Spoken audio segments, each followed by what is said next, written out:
to talk to you guys about today. July 17th of 2015, what happened to me. There's some WGN news reports that are later on. If we have time, we can do it. If not, it's linked in here. You guys can have, Dave can help you guys get access to this presentation. And as we're going to kind of go through faster these slides today, some stuff you're probably going to want to go back and read that's in it would be very helpful. We're also going to talk about what are cabin air quality issues, what are non-routine events, under-reporting problems within the industry, the education and training circular 344. It includes and ensures that we're correctly trained on this, how to distinguish what they are, how they happen, terminology, things of the sort. Checklist and prevention. How can we prevent this? One airline in the U.S., Spirit, is the only airline right now that's addressing this issue with training. And we are fully implemented training, and we've almost completely eliminated illness with just some slight illnesses amongst crew members by the way we train and the way we apply procedures per ICAO training circular. And also, we're going to talk about medical effects that we've observed in crew members and how this happened. Jim Annenberg. So, that day with Jim, we operated a flight, 3 legs, 1 airplane. We operated from Chicago to Minneapolis to Chicago to Boston. There was a flight attendant waiting for us in the crew room that morning that said, hey, something's wrong with this airplane. It smells like musty socks. The captain won't write it up. We know there's a problem. We know it's fumes. I need help. We said, well, we got to fly it before we can really understand what it is so we know what to write up, which is one of the difficult things we have as pilots when we hear reports from previous crews, flight attendants especially.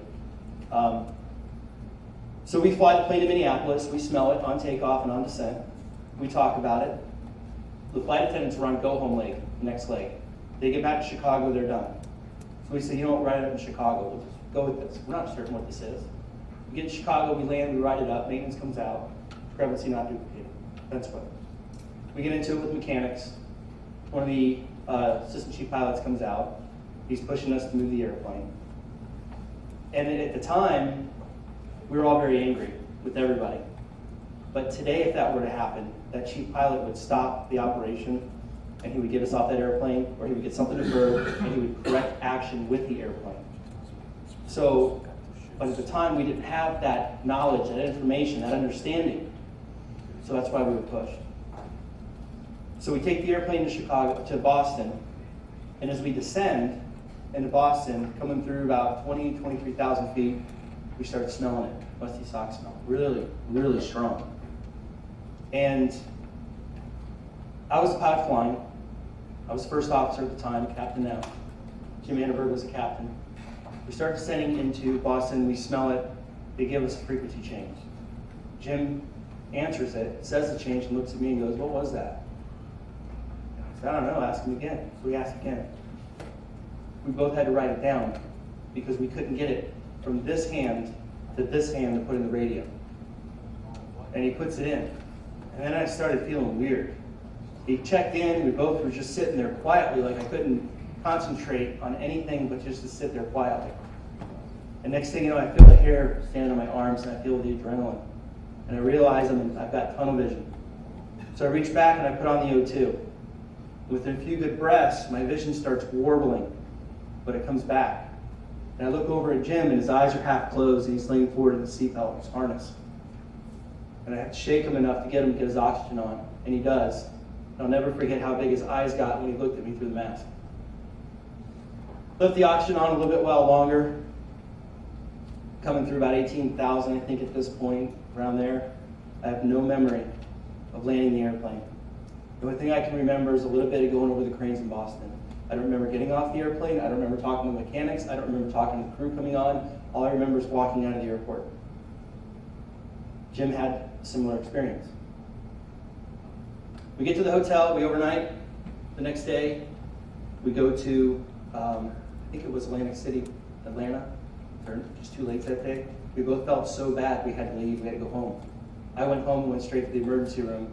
I got diagnosed with an inhalation injury.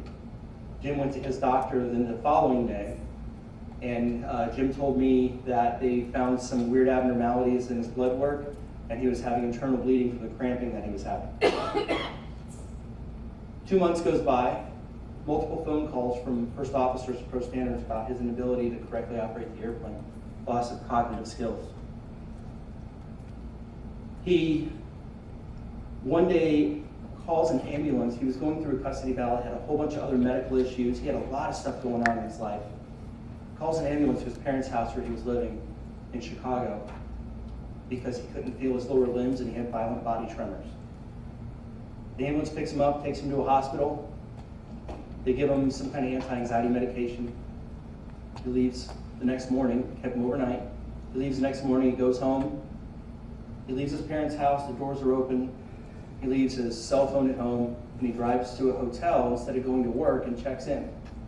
He comes downstairs and gets into an argument with some random person he doesn't know, some lady. They call the cops. Cops show up.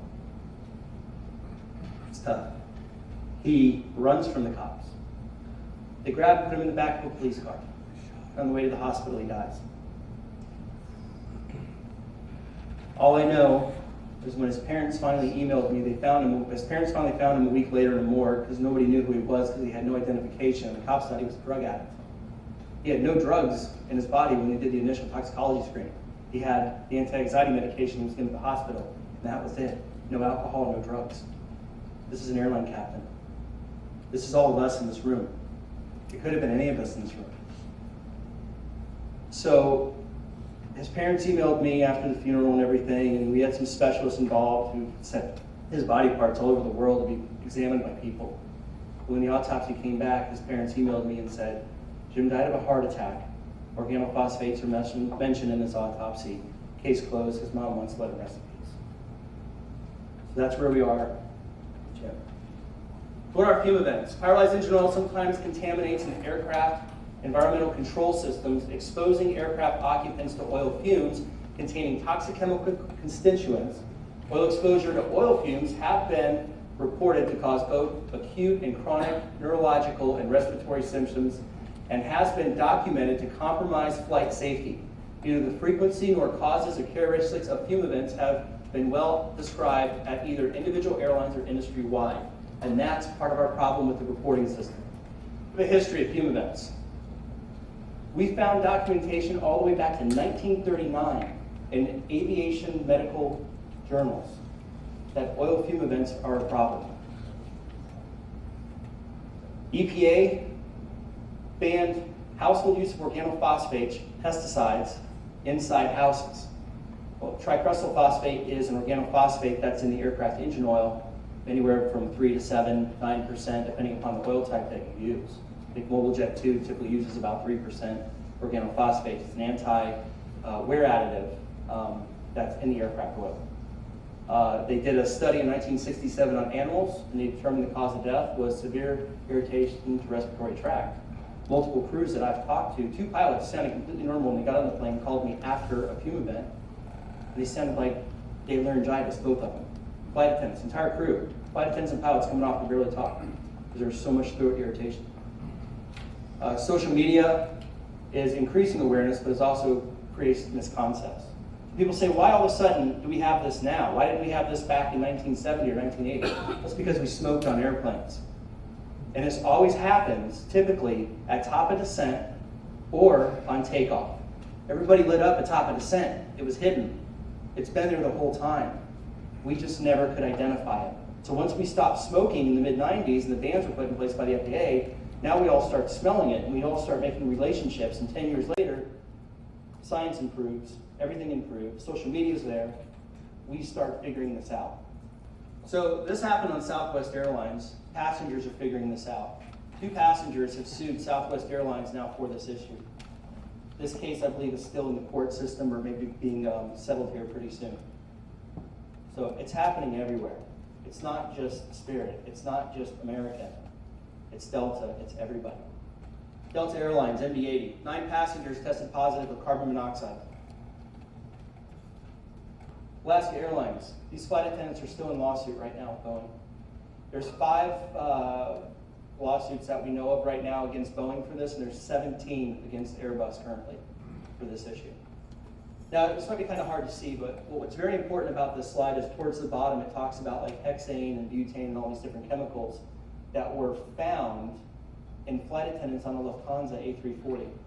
Lufthansa now supplies their flight attendants with respirators to wear during fume events. That should say something when Lufthansa, the Lufthansa Technik, deals with Airbus in the fashion and the manner that they do. Richard Westgate, first officer, British Airways, dead. Doctors do believe it was because of this, and they did testing and found the organophosphate damage in his brain. So this Boeing paper's message in there, for you guys to go back and watch this later, this is about a 10-minute story that WGN News did in Chicago, and it talks in-depthly about how Boeing says the air we breathe in the airplane is safe, yet they were given documents like this one that was somehow released by accident by the engineering department of Boeing that says this will never be fixed until we have a tombstone. There's multiple tombstones and it's still not fixed. So on the Airbus, this is interesting. If you guys want to write this number down, this is something that we can't give to you, but feel free to look this up on your own, and I would strongly suggest it because it's proprietary Airbus, from what I'm told. But what we found is that Airbus says this will happen. Oil will leak in the bleed system, and it will go all through the cabin, and you will smell it, and it will create musty smells in the cabin. But yet Airbus, Dr. Andreas Bezold, who's one of the designers of the bleed system, does his own research to say, hey, there's no medical associations with this, it's completely safe. Almost to the extent of saying, hey, you can drink oil. Now, let's use common sense. Who really thinks they can drink aircraft turbine oil and be okay with that? Next slide, please. Last December, this was published by Dr. Andreas Bezold. Flight test engineers sometimes reported physiological symptoms, irritation of eyes, respiratory symptoms, everything. The test pilots at Airbus are even saying this happens. We're not just always worried about oil fumes in the cabin. Let's think about other exposures we can be exposed to. Things that increase carbon monoxide. The SDS on the airplane, the safety data sheet, specifically states crews will be exposed to carbon monoxide with heated oil. When the oil becomes heated but not burned, it can change into a chemical cocktail of over 800 different chemicals. But, back. So with the on-ground thing, what we've even found too is, besides having the carbon monoxide from a fume event, we're also worried about it at the jetway. You hook the air cart, the air conditioning on the jetway, hook it up to the airplane, and they leave a tug running on the nose of the airplane, and the wind's blowing just right, you're getting carbon monoxide in that airplane, and you can't smell it. And there's no detection systems on the jetway or on the airplane that will tell you otherwise. So you can actually be chemically hypoxic before you even leave the gate, and you think you're fine because you didn't smell anything. In the cabin, ozone. We have ozone concentrators on the airplane, or ozone converters on the airplane that help with that. But still, there's sometimes the year, maybe if they might not be working or whatever, we don't know, we don't have indications on that. Cleaning fluids, the old days, the old toilets with the blue juice, whenever you flush those, that bacteria and everything would get vaporized sometimes and go up in the air. You know, and get stuck through research. Pesticides. Anybody here with safety, I don't know if you guys have done the research into pesticides, but there's certain countries you fly to that, let's see, one of the countries only requires 10 grams of promethium sprayed in the airplanes, yet the cans are like 100 milligrams. So you're getting 10 times the dose. And somebody commented once, well, we're not on the airplane when they do it. Okay, well, that's great, but that still is residual that gets all over the seats. And then you touch the counters and you eat something. You're getting the pesticides. So now you're getting more values of this. So it'd be worth your guys' time to research what countries you go to and what are the requirements and what's actually being sprayed. That's something you guys really should look at as well. Fluids, viruses, bacteria, luggage. People can bring on stuff as well that can create other issues besides oil. So non-routine events. So environmental control system contamination, bleed air contamination, engines and APU, lubricating oils, hydraulic oils, de-icing fluids. All these things can get into the bleed air, become pyrolyzed, and make us sick.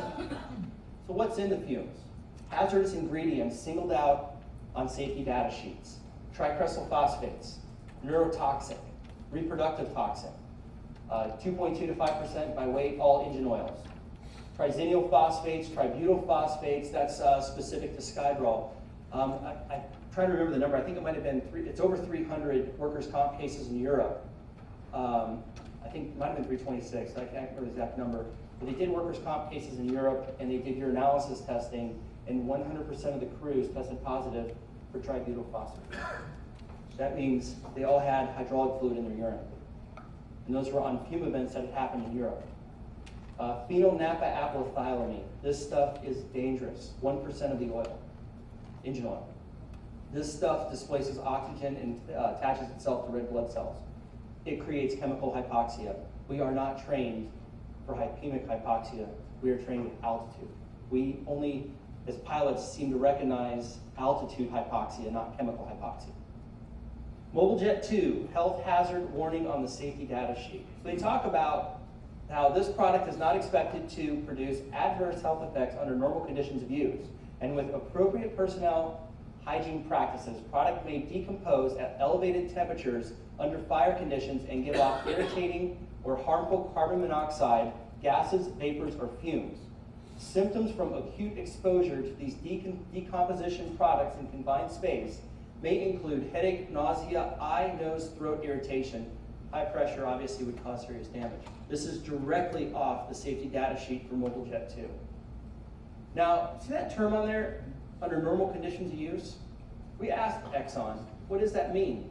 And they said, normal use is when contained within an aircraft engine. This is what's in the Mobile Jet 2. What we smell, right? So many of us as pilots for so many years, myself included, thought that musty sock smell was a moldy filter, a bad pack filter, right? A lot of us thought that. There are no filters on the packs whatsoever. That air is raw from the engine to the packs to the cabin and cockpit. There's no filters in between. The only filters, like on the Airbus, for example, most Airbuses are typically equipped with filters off the bleed system for the potable water, the anti-ice, and the fuel. But we don't have one for the cabin. Why do we need to protect the fuel in the inversion system from bleed air? But we don't in the cabin. Organophosphates, tricrysophosphates. Organophosphates are used in sarin gas, and they are used in pesticides. Phenol naphtha apathylamine, that's the one that's really bad. So National Research Council in 2001 did some research on this, also along with Kansas State University, and they found that there's 5.3 fume events a day for 23,000 flights. You guys should be having a reported fume event almost once a day here, with as many airplanes as you have. And like Dave said, how many reported? 120 something? 125 in last year. That's underreporting. Out at the safety forum, we asked the head flight surgeon, we asked him a question about why this research and recommendations for carbon monoxide sensors and everything that they came up with to be installed in airplanes is not being followed. He followed up with, well, we're only reported 6 a year by the airlines. So the FAA is not getting the information. The FAA does not require bleed sensors in an airplane, but this is the most recent model we have a bleed sensor in an airplane. Let's talk about the errors in this, right? Smoke events are required to be reported with each occurrence that they happen, regardless of the discrepancy. Fume events are not. Fume events are only required to be reported if sourced to a mechanical discrepancy in flight. Right? So you could have 14 write-ups on one airplane. Discrepancy not duplicated, discrepancy not duplicated. Changed recirculation filters. That's a big one Airbus will pull. The mechanics will go, oh, we just swapped out the recirculation filters. It's good now. Crew takes off, another fume event. If it happens with the APU at the gate, it's not required to be reported. But if it happens with an engine in flight, now it's required to be reported. And through research and all these other information we've gathered from airlines all over the place, we find that if you were to put all smoke and fume events together in one subject, 66% of them are fume. We only have 33% of that to be smoke. Most pilots assume it's a dirty filter. Used turbine oil smells like dirty socks. If you ever have a chance to smell it, it's dirty socks. We have a lack of training at the airlines. We don't train this. We train fire and smoke. We don't train fumes. You can have fumes and not have smoke. Why is there underreporting? Well, we have design operating FAA regulations are inadequate. Those FARs could help, like reporting rules are poorly worded. Airlines often don't comply with them consistently. Lack of training and education amongst pilots, flight attendants, maintenance workers, management, including misinterpretation of what the smells are. Some people don't understand the smells. And somebody was talking about before how some people smell it and some don't. Well, 2% of all people are either hypersensitive or undersensitive to smell. And that's why some people will smell it on an airplane and others won't. It's because of our sense of smell, olfactory fatigue. How many years have we been smelling it now that we can't smell it the way we could if it was our first time smelling it? Emphasis on securing on-time departures, sometimes at the cost of our own safety and health, fear of management, things of that sort. We gotta get the plane out. We gotta go. We're mission orientated, we're pilots. Personal opinions, never bothered me before, so what's the big deal? And that's where some of the breakdowns happen between the front and the back of the airplane. Misconceptions and facts. Mistake that, oh, it's just that old airplane smell, it's not the airplane, it's oil. Also, fumes happens on brand new airplanes as well. Oil seals might not get seated correctly. You could have it on a brand new airplane as well. The moldy filters we've talked about. Bad water separator, that's another one we've heard. What's a bad water separator? No, that's not a bad water separator. Some planes don't even have those. Notion that tricrystal phosphate's all I need to worry about in oil fumes, that's completely false. We don't know how each person will react to what chemical. Just the same as in this room, I'm pretty sure at least one person in this room is definitely allergic to bee stings. Maybe 10, we don't know. But if we threw a swarm of bees in here, we'd find out. That would be the fume event. But now let's say there is only one person gets sick. That can happen on fume events. When I take 100 milligrams of Motrin at 235 pounds and a 100-pound flight attendant takes 800 milligrams of Motrin, those are two different effects. Sometimes body weight can affect it a lot. There's so many different factors involved with this that we don't clearly understand because of the reporting, the wrong reporting. So that's why sometimes we can have one crew member come up sick and everybody else is fine. And in some cases, the entire crew will come up sick. So we have to reassure the flight attendants and everybody else that we see you're sick, let's get you the help we need, without having to put outside pressures on them, because that will get us the data that we need. We're finding crews that we've had tested with carbon monoxide levels between 17 to 19% after a fume event that have been taken to hospital. That's a lot. Let's see. So we know that they were camouflaged by smoking before, and social media is enabling sharing between airlines and globally as well. So that's helping us now too with this issue. ICAO Training Circular 344, this is a great part. This is what American Airlines should be doing for you guys. They should be addressing the sources and types of onboard fumes and odor descriptors to recognize the presence in oil and hydraulic fluid fumes, the potentials for impairment, the procedures to apply, and how to report it correctly. This is what we do at Spirit. This is what our management does for us. And honestly, it's going to be crazy to hear from a pilot, but I am very thankful for the opportunity that Spirit gave this Environmental Standards Committee to address this. They pulled me offline for 3 months and had me work in the office on this issue because they couldn't find people that knew how to research it. They knew we could apply what we know with our skills in the aircraft to correctly address this. I cannot believe our management did this, and we're very thankful that this happened this way. So how to train for fume awareness. Spirit Airlines, not only do we train our pilots in the simulator for fume events, we've produced new checklists, we've produced classroom training, our crews talk about it, we've put out multiple letters, joint letters between management and the union. I mean, we have the information out there, and our guys are addressing this issue every day, and I feel safer jump seating on my own airline for this issue, and I don't feel safe on the other airlines because I know it's not being addressed. And I've literally been in the jump seat on a Delta flight, and the captain said, "What's the big deal? I smell it all the time." I walked off the airplane and got on a different flight. But what can I do? You know, I left a couple hundred people behind that are going to be exposed. So we incorporate the classroom training as well, which we train. I sat down and trained the chief pilots, worked with them on it, explained it to them.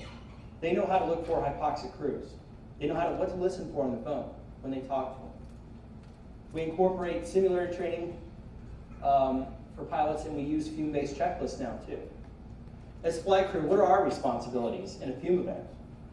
Use of oxygen, apply the procedures we're given, communicate with the flight attendants and maintenance. That is the big one. We have to have communication with the flight attendants. The way most aircraft are designed, Pack 1 always feeds the cockpit, Pack 2 feeds the back. That's just a fire safety, the way the airplanes are designed. So as soon as we have a fume event, We call, first thing we do, oxygen on. We want to keep a clean palate because you lose the ability to smell the fumes after 3 minutes. You could be in a 20, 30-minute fume event and think you're not in it because you lost the ability to smell after 3 minutes. That's all per the American Industrial Hygiene Association on their odor thresholds. So we call the flight attendants and say, hey, do you smell it? And they go, yeah, we smell it in the front. Thank you. Pack one off. Boom. Start the time. 3 minutes later, do you smell anything? No, it's gone. Oxygen off, put it away. We check our oxygen levels. We're good to continue the flight. Keep the flight going. We land. We ride it up. Maintenance comes out. First the APU. First pack one. Keep the plane moving. Sometimes they even take a delay. But if we didn't do that, what was happening prior? The airplane would land, everybody would be sick, everybody's going to the hospital. And all we have to do is push a button.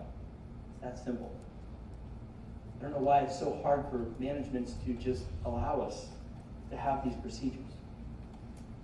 Post-event procedures, we have that in place. If our flight attendants get sick or pilots get sick, we have different, MedLink, MedAir, all this stuff set up in place. The company acknowledges it, they take care of it. Documentation. We have fume reports. On the Airbus, they're very specific about verbiage. If you write up odor, and this would be a great thing to get out to your pilot group on the Airbus, if you put cabin musty sock odor in an airplane, maintenance will sign that right off. But if you put fumes in their terminology, maintenance cannot sign that off. They have to go to a specific part of the AMM and fill out a cabin odor sheet. And when they do this sheet, every part of this sheet has a specific value to it, and they add up these values that takes them to a different part of their manual, and that tells them what to fix. So by using the term fumes versus odor, we'll change the way discrepancies are handled. How do the contaminants get in the airplanes? That's the question. This is a bearing pack out of an airplane. There's labyrinth seals, carbon seals, all kinds of stuff. Typically in a turbine engine, you have oil pressure and you have bleed pressure inside of the bearing pack. Outside of that, you have compressor pressure, right? Just the compressor. So if you make a rapid thrust change, like from high pressure to idle, you've got all that pressure in the bearing pack. And if it can't get out through the labyrinth seals, it will push its way out through the other seals. You've now just deposited oil in the bleed system. That's one of the ways. The majority of fume events we've seen have been from the APU. The APU can create fume events if it's not even running. That's a tough one, right, for pilots to understand. What will happen is the APU can leak oil at a gate at a rate that you cannot detect, you cannot smell, you don't know. It's going to deposit oil all through the bleed system. It's going to sit in the carbon, the black stuff that's all in that bleed system. It's going to sit there. And when you start the motors up, you're on your high pressure valves at idle, taxiing out. And when you go to take off, your eyepiece open, all that pressure and temperature comes in. That's why you smell it on takeoff. You pull your thrust back, right? Climb thrust, right? We'll click in the Airbus, maybe click, click. And as you climb up, it goes away because you reduce the pressure in the bleed system. You do the whole flight. Once you hit top of descent and your engines roll back to idle, your HPs open back up again, and there's more temperature, more pressure, and that's when it happens again. Sometimes it'll happen when your airplane changes from a cooling mode or heating mode at negative 54 at 34,000 feet, and it switches over to a cooling mode when you're landing in Vegas at plus 30. That's another time it can happen. What we recommend to our flight crews, that if you're below 10,000 feet and you don't have time to reference the checklist, turn off both packs and open the ram air. It instantly goes away. All the smell does. APU at the gate. You smell it at the gate, get off the airplane. Do not stay on the airplane. Everybody off. Passengers, flight attendants, everybody call maintenance. Let them do it. Let them smell it. We have problems with mechanics that will be on the airplane for more than 3 minutes and lose the ability to smell it and go, hey, I don't smell it anymore. Sign off logbook, crews walk on and go, whoa, wait, it's still there. That happens a lot, more than you realize. So we're trying to get our mechanics more in line with wearing oxygen, or bring a bottle on with them or something while they're doing pack burns, things like that. So that's a big thing. Oil pressure switches, we've seen a lot of those. Different components that are on the APUs.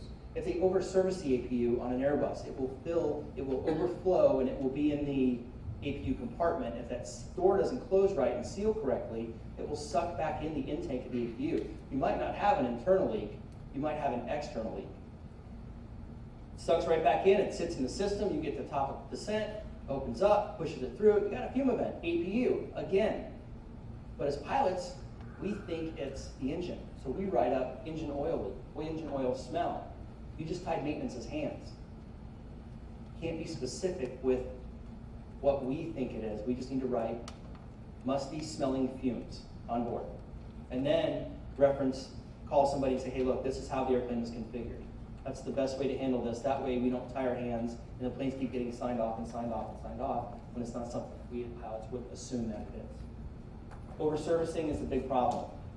They recommend maintenance to fill to the 2/3 mark, not the full mark. Because there should still be residual oil in the engine. They top it off, all that oil is going to come back down in the tank and push it right out of vent tube. Now you have a fume event. There's certain time frames they have to check the oil after the engine shut down. So what happens, it's kind of already hit on this a little bit, what happens when the bleed system is contaminated? So we can see that the oil enters it, and just because you shut a pack off and the smoke goes away doesn't mean you can turn it back on. It's not like a plane taxiing behind you or starting up behind you when you're sitting at the gate, the APU starts sucking exhaust, and when it goes away, you turn the bleed back on. This is a thing where when you turn it back on, there's already oil saturation in the pack. Don't even bother turning it back on, leave it off.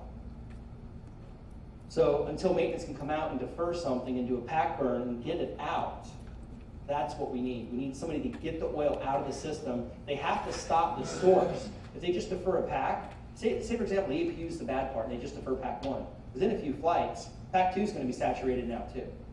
They have to defer the oil source as well. Our guys are using black lights on these inspections. Believe it or not, aircraft turbine oil will light up bright purple under a black light.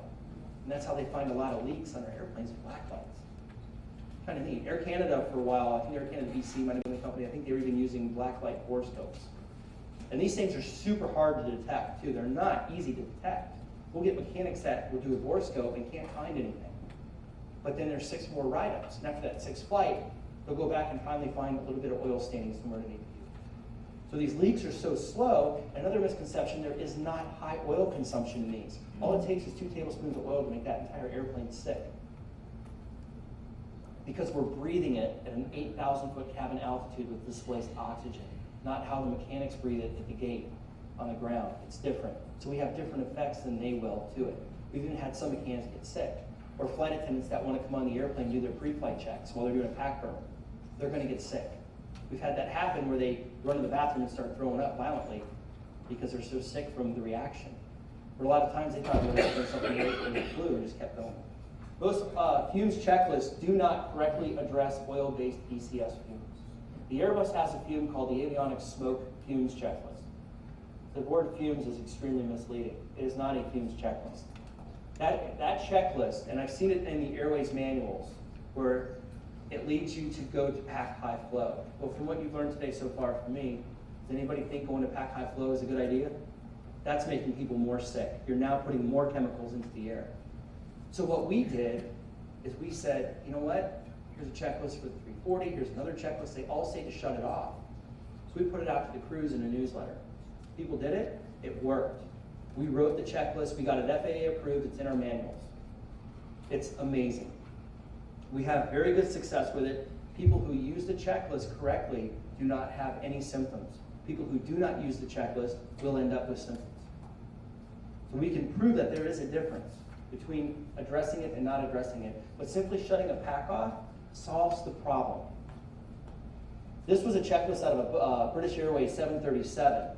This is almost identical to what we do. I don't remember seeing this similar checklist. Anything you guys had? Does anything look familiar? Any 7.3 guys in here? You guys ever seen anything like this? Wouldn't be very hard to duplicate and get your manuals, so just get the company to do it. Communication between the crews. So this is where we have the problem. We have to know where the source is, where it's coming from, and how it's coming from. We have to call the flight attendants. They have to feel comfortable, and we have to know that they've been trained correctly, that we can trust them to give us the right information. If they call up and say, hey, we smell it in the back. It started in the back, but I smell it in the cockpit. Well, my next question is, hey, how long ago did you start smelling this? More than 5 minutes? And she's going to go, yeah. I say, but you're sure it started in the back, right? She says, yeah. Okay, pack 2 off. Not pack 1. Well, why that? Because it hit the recirculation fans and now it's through the entire airplane. So you have to find the source right away, and once you do, you're good. But if it hits the recircs, it's harder to identify the source. You might need to alternate the packs that you shut off. I guess threat area management now, right? Instead of crew resource management, this is where this falls into play, is the ability for us to communicate in a situation. A lot of flight attendants are scared to call a cockpit in this. This is a safety of flight issue. If you have it on takeoff and it's packed 2, you won't smell it until you're climbing through like 8,000 or 9,000 feet, about 5 minutes later. At that point, you're already shutting off the wrong pack and you've made the situation worse. So that's why they have to feel comfortable to know that this is a safety flight issue. They need to be able to call you. This is the interesting part, how the medical affects the crews. Chemicals that displace oxygen that we know of that are documented. Carbon monoxide is produced for the SDS, and the PAN additive is also attaching itself to red blood cells. Hypoxia, we only work on altitude. High altitude hypoxia, that's what we do. Hypemic hypoxia, this is the one where we're worried about. This is the one where our oxygen flow is there. I mean, the blood flow is there, but we don't have the ability to carry the oxygen on the blood because of carbon monoxide and phenylnaphthylamine, because of those chemical products. Tricrystal phosphates, they're used as nerve agents, pesticide. Most organophosphates are neurotoxic. TCP additives are in all aviation oils. They're used globally in commercial fleets. However, they're not intended for consumption.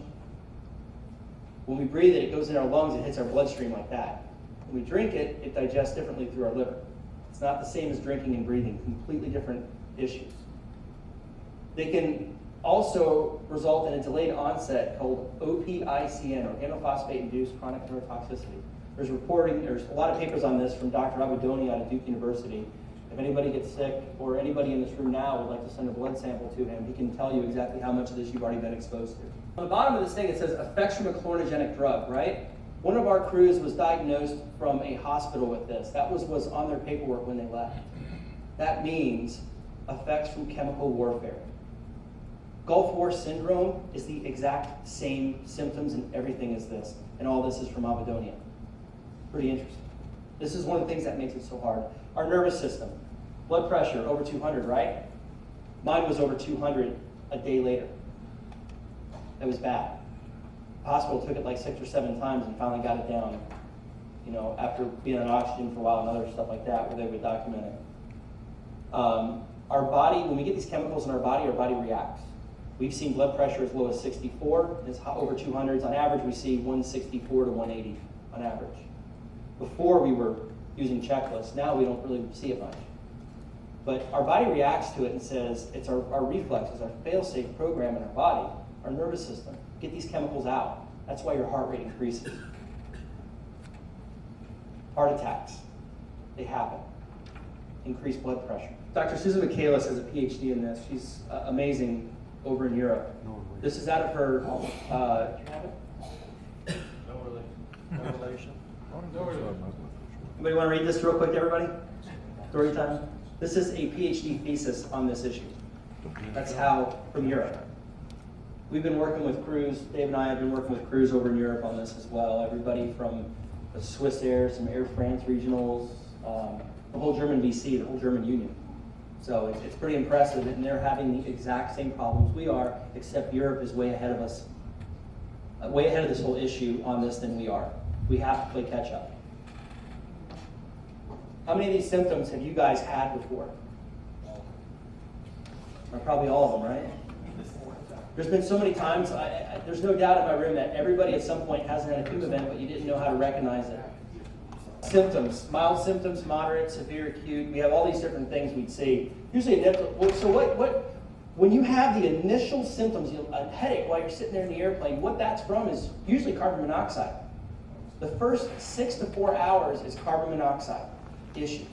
After that, the next day is when you feel the symptoms from the other chemicals that you're exposed to. So, just like drinking, for example, you feel great that day, right? But the next day is when you're going to feel bad. That's the same thing with these chemicals. It's kind of like huffing Scotchgard or something kids will do. They're going to feel bad the next day. How many times have we flown a 1-hour leg and stayed in the same time zone but felt bad the next day? How many of us have brown shirt colors? Engine oil. Chris Van Netten will test it for you. Anybody that wants to send him your shirt, send it to Chris Van Netten in Canada. Dave has his address. You can have your shirt tested. Hydrocarbons, all kinds of stuff on your shirt collar. That's what's in our lungs after 4 days. Severe poisoning. This is when you see people having They're really bad. That's a really bad day. Carbon monoxide. This is huge. This is what we're seeing. People being lethargic, and I can't say how many crews we've talked to that call us immediately after a fume event. Cognitive skills, gone. You know, for me, for example, in my incident, for 5 days afterwards, I laid in bed. I felt like I had the most massive hangover I ever had for 5 days. And for a few months after that, I probably shouldn't have been flying an airplane, but I couldn't recognize that. I couldn't recognize how my cognitive skills were off. And I was all over the place. People made comments to me about it. I didn't understand that. Couldn't drive a car straight down the road, but I thought I could. And this is where it gets really good. This is Dr. Clem Furlong at UF Washington. See that guy on the stretcher in this picture? Well, that's him right there.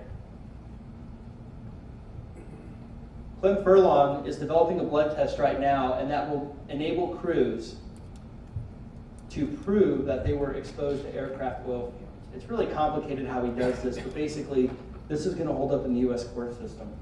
And right now, we're thinking about a year and a half from now, hopefully it's going to be on the market, but it's going to be available to passengers as well. What's that going to do to our industry, and what is that going to do to our jobs? We need to protect ourselves now so this doesn't get that far. We want this, because if you lose your career tomorrow, you're not going to win anything without this. It's too hard to prove exposure. Abudonia does like this broad spectrum testing. It shows you've been exposed, but that could be in the food you eat as well. This one proves the engine oil, and they're working hard on it. So we want to make sure we address this issue ourselves as pilots, so we protect our careers as well, and not put this industry into what the tobacco industry has experienced, because this is the tobacco and asbestos of aviation.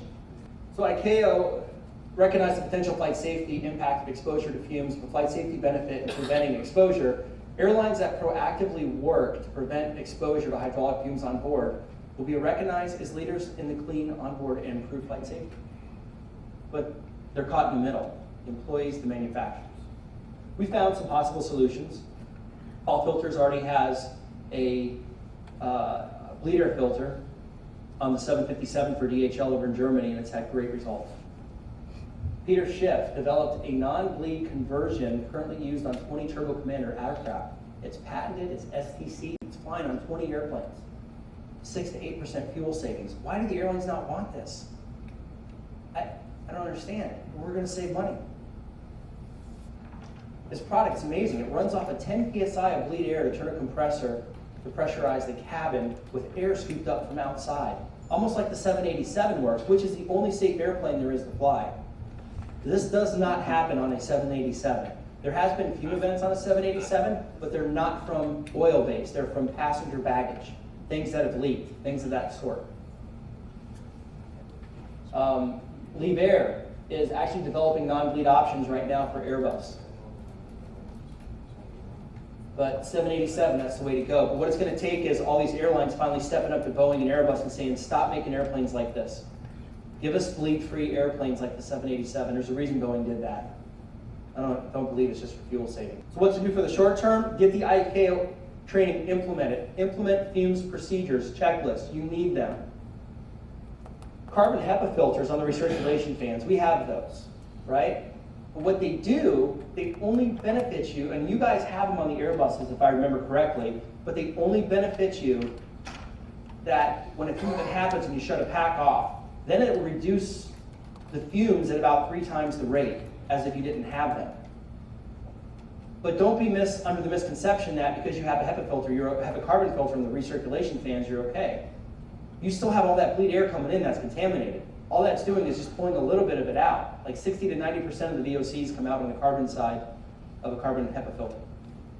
What's due for the long term? Find bleed filters or some way of getting fresh air to the airplane and tell the manufacturers we don't want to do this anymore. And then just a bunch of references and stuff, where citations, read all this information. So, and one question for you guys: who wants to go fly an airplane right now? It's always one. Crazy. You must be on the 787. So we'll be next bid round. There you go. There you go. All right. Do you have any questions? FC. Yeah, absolutely. Thank you, Eric.